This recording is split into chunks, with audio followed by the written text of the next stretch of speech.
Hello दोस्तों, स्वागत है आप सभी का गाइडली ऑफिशियल यूट्यूब चैनल पर। मैं अखिलेश अवस्थी आप सभी का स्वागत करता हूं। दोस्तों, इस वीडियो में हम जानने वाले हैं संविधान सभा से संबंधित बहुत ही महत्वपूर्ण फैक्ट और संविधान जो बनके तैयार हुआ उससे संबंधित कुछ महत्वपूर्ण फैक्ट। देखिए, एग्जामिनेशन में फैक्ट ही इंपॉर्टेंट हैं, फैक्ट ही पूछे जाते हैं। तो बिना टाइम वेस्ट करते हुए मैं सिर्फ फैक्ट की बात करूंगा। डिटेल में डिस्कशन हम इसके आगे जो भी हमारे सेशंस होंगे उसमें करेंगे, लेकिन इस वीडियो में सिर्फ और सिर्फ बात करने वाला हूं फैक्ट्स पर, उन फैक्ट्स पर जिनसे आपका एक नंबर कंफर्म होता है। दोस्तों, तो इस वीडियो के साथ अंत तक जुड़े रहिएगा।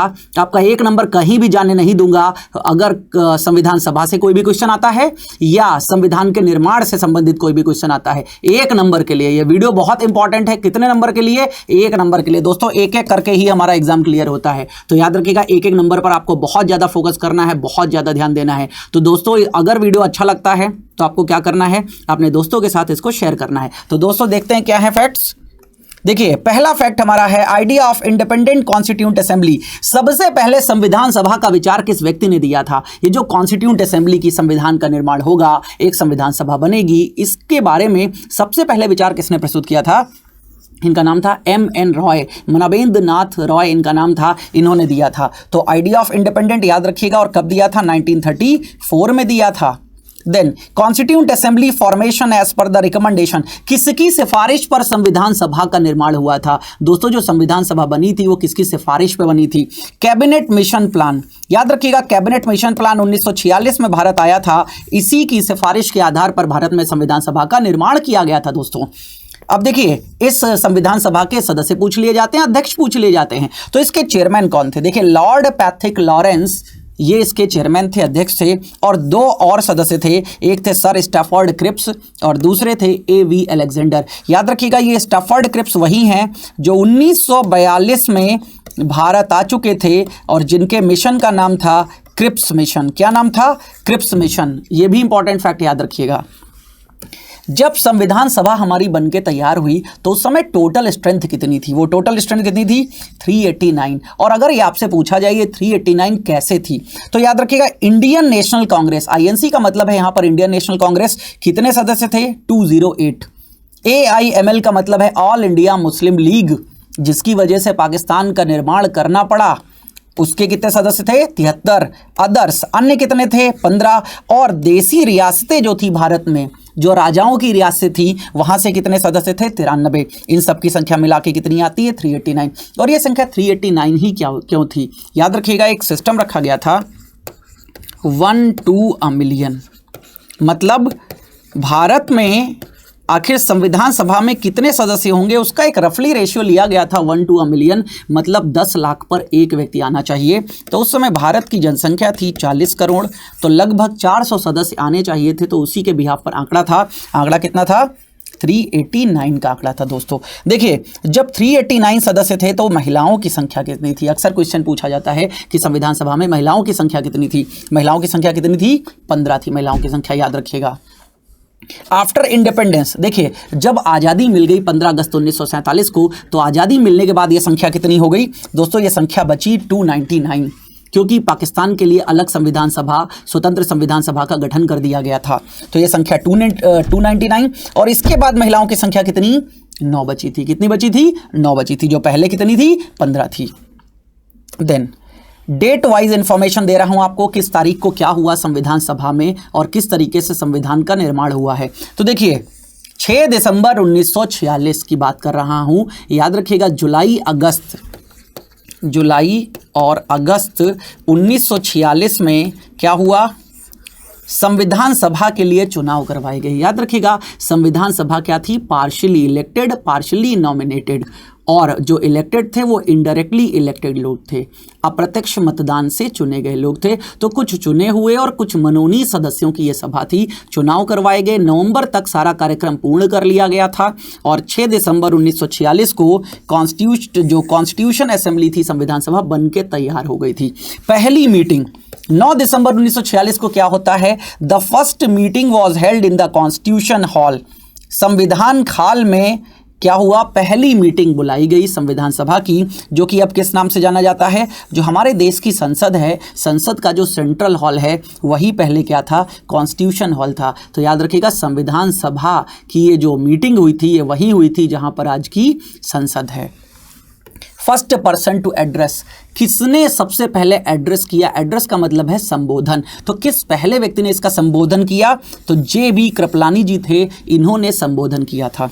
देन टेम्परेरी प्रेसिडेंट अपॉइंटेड, देखिए फ्रेंच प्रैक्टिस के आधार पर, फ्रेंच अभ्यास के आधार पर, फ्रेंच अभ्यास क्या था? जो सबसे बुजुर्ग होगा वही सदन का सदस्य अध्यक्ष बनेगा।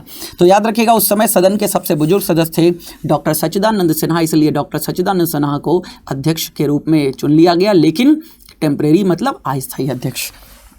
डिमांडिंग अ सेपरेट स्टेट, देखिए उस समय मुस्लिम लीग सेपरेट स्टेट की डिमांड कर रही थी, क्योंकि 1946 हुआ था, अभी आज़ादी हमें नहीं मिली थी, तो इसलिए मुस्लिम लीग ने इसको क्या किया था? बायकॉट किया था। और प्रिंसले स्टेट्स भी थे, उन्होंने भी बायकॉट किया था। तो मीटिंग वॉज अटेंडेड बाई, देखिए मैंने आपको बताया टोटल स्ट्रेंथ थी 389 और कुल कितने लोगों ने इस पहली मीटिंग को अटेंड किया था? 211 सदस्यों ने अटेंड किया था। 11 दिसंबर 1946, 11 दिसंबर को क्या हुआ? देखिए 9 दिसंबर को पहली मीटिंग हुई और 11 दिसंबर को दूसरी मीटिंग हुई। दूसरी मीटिंग में सदन के अध्यक्ष को चुना गया, और कौन चुन करके आते हैं? डॉक्टर राजेंद्र प्रसाद, जो आगे चल करके भारत के पहले राष्ट्रपति भी बने थे, और उनको राष्ट्रपति के रूप में भी किसने चुना था? संविधान सभा ने चुना था। देन वाइस चेयरमैन अब चुन लिए गए, कौन थे? H.C. मुखर्जी, शॉर्ट में लिखा जाता है, पूरा नाम था हरेंद्र कुमार मुखर्जी। और कॉन्स्टिट्यूशन के लीगल एडवाइजर कौन थे, या कॉन्स्टिट्यूशनल एडवाइज़र हम संवैधानिक सलाहकार भी बोलते हैं, वो थे B.N. राव। एक तरीके से जो रॉ ड्राफ्ट था कॉन्स्टिट्यूशन का, वो किसने तैयार किया था, किसने प्रिपेयर किया था? वो प्रिपेयर किया था B.N. राव ने। देन 13 दिसंबर 1946, 13 दिसंबर 1946 को क्या होता है? देखिए अब मीटिंग भी हो गई, अध्यक्ष भी चुन लिया गया। अब क्या बात आती है कि आखिर हम लोग इकट्ठा हुए हैं तो उसका उद्देश्य क्या है? तो मैं बात कर रहा हूँ ऑब्जेक्टिव रेजोल्यूशन, जिसको हिंदी में उद्देशिका के नाम से भी जाना जाता है। तो उद्देशिका को किसने प्रस्तुत किया? पंडित जवाहरलाल नेहरू जी ने प्रस्तुत किया था। Laying down the underlying principles of the constitution, जिसमें संविधान जो बनाने जा रहे थे उसमें क्या करना है, हमें किस तरीके से संविधान का निर्माण करना है, उन सभी बातों का समावेश या जिक्र किया गया था। और जो आगे चल करके कुछ अमेंडमेंट के साथ क्या बन गई? संविधान की प्रस्तावना बन गई, प्रियम्बल ऑफ द कॉन्स्टिट्यूशन। 22 जनवरी 1947 को ये जो ऑब्जेक्टिव रेजोल्यूशन प्रस्तुत किया गया था, इसको स्वीकार कर लिया गया था। देन 22 जुलाई 1947 को ही हमने नेशनल फ्लैग जो हमारा राष्ट्रीय झंडा है, जो ट्राई कलर फ्लैग है, उसको भी हमने अडॉप्ट किया था। तो ये बहुत इंपॉर्टेंट है, कभी भी पूछा जाए कि राष्ट्रीय झंडा कब अडॉप्ट किया गया था, कब लिया गया था, कब अपनाया गया था, तो ये 22 जुलाई 1947 को। देन 15 अगस्त 1947 को क्या हुआ? हमें स्वतंत्रता मिली, आप सभी लोग जानते हो। India split into dominion of India and dominion of Pakistan. देखिए 15 अगस्त 1947 को हमें कहने को आज़ादी मिली थी, लेकिन उस समय हम आज़ाद नहीं हुए थे। उस समय हमें स्वतंत्र उपनिवेश का दर्जा मिला था। स्वतंत्र उपनिवेश का मतलब जब तक आपका अपना संविधान नहीं बन जाता, तब तक भारत जिन कानूनों के अंतर्गत कार्य करेगा, वो कानून भी अंग्रेजों के बनाए हुए थे। गवर्नमेंट ऑफ इंडिया एक्ट 1935 के अंतर्गत जितने कानून थे, उन्हीं के कानूनों के अंतर्गत देश में सारा का सारा शासन व्यवस्था जो थी वो चलनी थी। तो इसलिए डोमिनियन ऑफ स्टेट हमें मिला था। ये डोमिनियन ख़त्म हुआ कब? 26 जनवरी 1950 को, जब हम रिपब्लिक या हम क्या बन गए? हम गणतंत्र बन गए। याद रखिएगा, जब गणतंत्र बने हैं तभी डोमिनियन स्टेटस हमारा खत्म हो गया, तब आप कह सकते थे हम गणतंत्र बन गए। देन 29 अगस्त 1947 को drafting committee appointed with doctor B.R. Ambedkar as the chairman. 29 अगस्त 1947 को संविधान बनाने की क्या किया गया था? संविधान बनाने की एक समिति बनाई गई, जिसके अध्यक्ष कौन थे? Doctor B.R. Ambedkar. That's why doctor B.R. Ambedkar को क्या कहते हैं? Father of Indian constitution. क्या कहते हैं? फादर ऑफ इंडियन कॉन्स्टिट्यूशन, भारतीय संविधान के पिता। क्यों? क्योंकि जो ड्राफ्टिंग कमेटी है, हिंदी में मसौदा समिति भी कहते हैं इसको। क्या कहते हैं? मसौदा समिति, जिसने संविधान को लिखा है, उसके अध्यक्ष थे। इसके सदस्यों के बारे में भी एग्जाम में हमसे पूछ लिया जाता है, तो मैंने अदर जो मेंबर्स हैं उनको भी यहाँ पर मेंशन कर दिया है। तो डॉक्टर K.M. मुंशी भी एक सदस्य थे, सैयद मोहम्मद सादुल्ला इसके सदस्य थे, अल्लाद कृष्ण स्वामी अय्यर इसके सदस्य थे, गोपाला स्वामी अयंगर इसके सदस्य थे। और 2 सदस्यों के बारे में याद रखिएगा, D.P. खेतान और B.L. मित्र। याद रखिएगा, D.P. खेतान की मृत्यु हो गई थी 1948 में, तब तक संविधान बनके तो तैयार नहीं हुआ था। तो इनकी मृत्यु के बाद जो नए सदस्य आए थे वो कौन थे? N. माधव राव। कभी भी एग्जाम में आपसे क्वेश्चन पूछा जाए कि D.P. खेतान जो कि मसौदा समिति या ड्राफ्टिंग कमेटी के एक मेंबर थे, उनकी मृत्यु के बाद उनकी जगह कौन आया था? तो याद रखिएगा N. माधव राव। और BL मित्र इन्होंने रिजाइन दे दिया था, इस्तीफा दे दिया था, क्योंकि इनकी तबीयत सही नहीं थी। तो इनकी जगह पर कौन आए थे? TT कृष्णमाचारी। कौन आए थे? TT कृष्णमाचारी। 16 जुलाई 1948 को क्या हुआ? HC मुखर्जी के साथ साथ एक और वाइस प्रेसिडेंट नियुक्त हुए। वो कौन थे? VT कृष्णमाचारी। कौन थे? VT कृष्णमाचारी। एक और वाइस चेयरमैन संविधान सभा के नियुक्त किए गए। मई 1949 में हमने क्या किया? रेटिफाइड किया मेंबरशिप ऑफ कॉमनवेल्थ। ये जो कॉमनवेल्थ नेशंस का एक ग्रुप है, इसमें हमने अपनी सदस्यता को रेटिफाई किया कि हम भी अब इसके क्या हैं? सदस्य हैं हम इसके। और क्यों रेटिफाई किया? बहुत अच्छे से याद रखिएगा। रेटिफाई इसलिए किया, कॉमनवेल्थ उन देशों का समूह है जो कभी ना कभी ब्रिटेन के गुलाम रहे हैं। तो क्योंकि हम भी ब्रिटेन के गुलाम रहे, तो दैट्स वाई हमें क्या हुआ? हमने भी कॉमनवेल्थ में अपनी सदस्यता को स्वीकार कर लिया। 26 नवंबर 1949 हमारा संविधान जो है वो बन के तैयार हो चुका था और हमने उसे अडॉप्ट कर लिया। और एक बार और फैक्ट याद रखिएगा, 299 सदस्य बचे हुए थे आज़ादी के बाद, जिसमें से 284 ने फाइनली अप्रूव्ड जो कॉन्स्टिट्यूशन था उस पर अपने हस्ताक्षर किए थे। फाइनली अप्रूव्ड कॉन्स्टिट्यूशन पर कितने लोगों ने हस्ताक्षर किए थे? तो 284 याद रखिएगा बहुत अच्छे से। 24 जनवरी 1950 को लास्ट मीटिंग हुई है कॉन्स्टिट्यूंट असेंबली की। कॉन्स्टिट्यूंट असेंबली की लास्ट मीटिंग कब हुई? कभी पूछा जाए तो 24 जनवरी 1950 को। और इसी दिन कंफर्म कर दिया 395 आर्टिकल्स, 395 अनुच्छेद, 8 शेड्यूल, 8 अनुसूचियां और 22 भाग, 22 पार्ट्स। ये कंफर्मेशन हमने दिया था 24 जनवरी 1950 को। और 24 जनवरी 1950 को ही हमने नेशनल सॉन्ग और नेशनल एंथम आप सभी लोग जानते हैं, हमारे देश का जनगण मन है। और नेशनल सॉन्ग की बात करते हैं तो वंदे मातरम है। इसको भी हमने अपना लिया था कब? 24 जनवरी 1950 को। 26 जनवरी 1950 को हम रिपब्लिक बन गए। देखिए, रिपब्लिक का मतलब क्या होता है? गणतंत्र किसे कहते हैं? रिपब्लिक का मतलब ये होता है जिस देश का जो सर्वोच्च व्यक्ति है उसे जब जनता के द्वारा चुना जाता है तो वो देश गणतंत्र कहलाता है। क्या कहलाता है वो देश? वो देश गणतंत्र कहलाता है। तो हम रिपब्लिक तभी बने हैं क्योंकि हमने अपने देश का राष्ट्रपति नियुक्त कर दिया था। और राष्ट्रपति याद रखिएगा वंशानुगत नहीं होता है, राष्ट्रपति का भी निर्वाचन होता है, इलेक्शन होता है, इस बात को याद रखिएगा। इसलिए हम रिपब्लिक कहलाए। और कितना समय लग गया हमारा संविधान बनने में? ऑलमोस्ट 3 इयर्स बोलते हैं, लेकिन कंफर्मेशन क्या है? 2 इयर्स, 2 वर्ष 11 माह 18 दिन, 2 इयर्स 11 मंथ 18 डेज। और लगभग 64 लाख रुपए खर्च आया था संविधान को बनाने में। कितना खर्च आया था? 64 लाख रुपए खर्च आया था संविधान को बनाने में। Then Ganesh Vasudev Mavlankar was the first speaker when meeting the assembly of Lok Sabha after turning republic। देखिए, जब हम रिपब्लिक गणतंत्र बन गए तो गणतंत्र बनने के बाद सबसे पहले संविधान, जो ये संविधान सभा थी, यही क्या बनी? यही बनी लोकसभा। और इस लोकसभा के जो अध्यक्ष के रूप में आए वो कौन आए? गणेश वासुदेव मावलंकर। शॉर्ट में इनको कहते हैं GV मावलंकर। इसलिए क्वेश्चन इनसे संबंधित और पूछ लिया जाता है आपसे कि लोकसभा के पहले अध्यक्ष कौन थे? तो लोकसभा के पहले अध्यक्ष कौन थे? GV मावलंकर। 26 जनवरी 1950 को नेशनल एम्बलम ऑफ इंडिया, आप देखते हैं जो नेशनल एम्बलम है भारत की, जिसमें नीचे सत्यमेव जयते लिखा होता है, ऊपर 4 शेर वाली जो सारनाथ स्तंभ से लिया गया है, वो क्या है? भारत का राष्ट्रीय चिन्ह है। ठीक है, तो राष्ट्रीय चिन्ह को हमने अडॉप्ट कर लिया।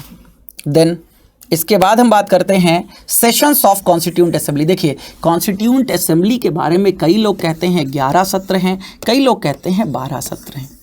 देखिए, 11 सत्र की बात हम तब करते हैं जब हम 26 नवंबर 1949, जब तक हमारा संविधान बनके तैयार नहीं हो गया तब तक जो अप्रूव्ड सेशंस थे वो कितने थे? 11। क्योंकि हमारी लास्ट मीटिंग कब हुई थी? 24 जनवरी 1950 को। अगर उसको भी इंक्लूड कर लेते हैं तो कितने सेशंस हो जाते हैं हमारे? तो हमारे सेशन हो जाते हैं 12। तो ये सारे के सारे सेशन आपके सामने मेंशन हैं। पहला सेशन कब हुआ? 9 से 23 दिसंबर 1946। दूसरा सेशन सत्र हमारा 20 से 25 जनवरी 1947। तीसरा 28 अप्रैल 2 मई 28 अप्रैल से शुरू हुआ, 2 मई 1947 तक चला। फोर्थ सेशन 14 से 31 जुलाई 1947। फिफ्थ हमारा 14 से 30 अगस्त 1947। सिक्स्थ सेशन हमारा 27 जनवरी 1948। 7th सेशन हमारा 4 नवंबर 1948 से 8 जनवरी 1949। 8th सेशन हमारा 16 मई से 16 जून 1949। 9th 30 जुलाई से 18 सितंबर। 10th 6 to 17 October 1949।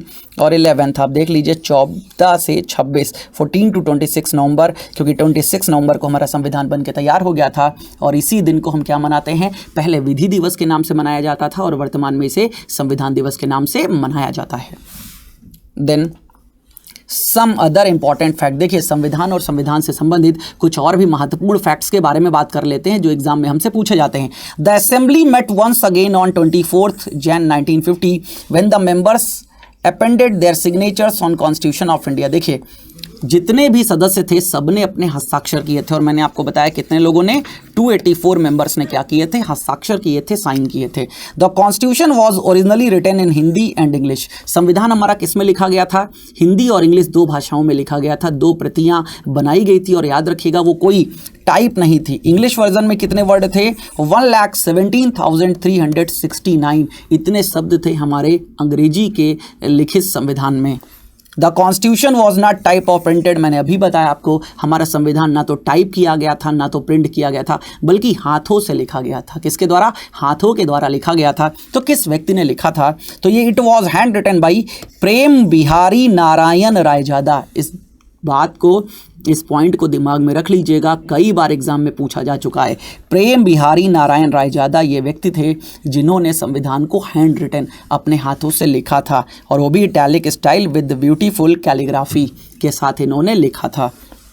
Each page was decorated, संविधान के जितने भी पेज हैं उनको डेकोरेट किया गया, उनकी सुंदरता, उनको बहुत अच्छा बनाया गया। देखिए पहले लिख लेते हैं ना, उसके बाद बहुत अच्छा हम सुंदरीकरण करते हैं ना, ब्यूटिफिकेशन, तो वो ब्यूटिफिकेशन का काम, उसको डिज़ाइन करने का काम किसने किया था, उसको डिज़ाइन करने का काम आर्टिस्ट फ्रॉम शांति निकेतन, शांति निकेतन के आर्टिस्ट ने किया था, जिसमें मेन व्यक्ति थे बेहोर राम मनोहर सिन्हा और एक नंदलाल बोस। ये 2 व्यक्ति का नाम सबसे पहले आता है। The original copies of Indian constitution written in Hindi and English, 2 भाषाओं में लिखी गई, मैंने बताया हिंदी और इंग्लिश 2 प्रतियां बनी थी उसकी। Are kept in special helium filled cases, helium filled case में इनको रखा गया है, कहाँ पर, संसद के म्यूजियम में। ओरिजिनल को बचा करके हीलियम फील्ड केस इसलिए क्योंकि हमें उससे बचाना है। हमारा संविधान कोई 50 साल या 100 सालों का तो है नहीं, जब तक हमारा देश है तब तक हमारा संविधान है और चलता ही रहेगा, तो संविधान की प्रति को सुरक्षित रखना बहुत ही अनिवार्य है। तो हीलियम फील्ड केस में संसद की लाइब्रेरी, संसद के पुस्तकालय में इसको हमने रखा हुआ है। तो दोस्तों ये बहुत इंपॉर्टेंट फैक्ट थे जो हमने डिस्कस किए हैं, और कमेंट करके बताइएगा ये सेशन आपको कैसा लगा, और सेशन अच्छा लगा हो तो लाइक और शेयर तो बनता ही है दोस्तों। ज़्यादा से ज़्यादा लाइक करिए, शेयर करिए, और मुझे बताइए आगे इस तरीके के सेशन आपको और चाहिए तो कमेंट करके प्लीज़ बताइए। हम आगे और भी ऐसे ऑसम सेशंस आप सभी के लिए लेकर के आते रहेंगे। So guys, thank you, thanks a lot.